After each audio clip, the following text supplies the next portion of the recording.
পরিবারে কেউ দুর্বল থাকলে তাকে বোঝা মনে করবেন না। দুর্বল মানুষ সবল হতে কিন্তু সময় লাগে না। অনেক সময় খেয়াল করে দেখেন, বিয়ের আগেও টাকা কামাইছেন, বিয়ের পরেও কামাচ্ছেন, বিয়ের পরে রিজিকে প্রশস্ততা এসেছে, ছেলে মেয়ে ছিল না, রিজিকে বারাকা ছিল না, ছেলে মেয়ে হয়েছে, রিজিক বেড়ে গেছে, বেতন বেড়ে গেছে, প্রফিট বেশি হচ্ছে। অনেক সময় পরিবারের মধ্যে দু একজন ভাই চাকরি বাকরি পায় না, তো যারা দু একজন কাজ কাম করে এরা এদেরকে বোঝা মনে করে এবং বারবার খোটা মেরে মেরে কথা বলে। খাওয়ার সময় খোটা দেয়, ঘুমানোর সময় খোটা দেয়, সকালবেলা খোটা দেয়, বিকেলবেলা খোটা দেয়।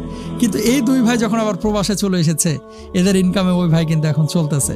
সুতরাং দুর্বলের সবল হতে কিন্তু সময় লাগে না। Be careful. এমন কোনো খোঁচা, এমন কোনো খোটা আপনি দিবেন না যে খোঁচা এবং খোটার কারণে পরবর্তীতে আপনি প্রশ্নের সম্মুখীন হন।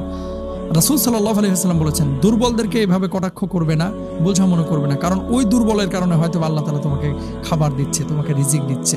Be careful.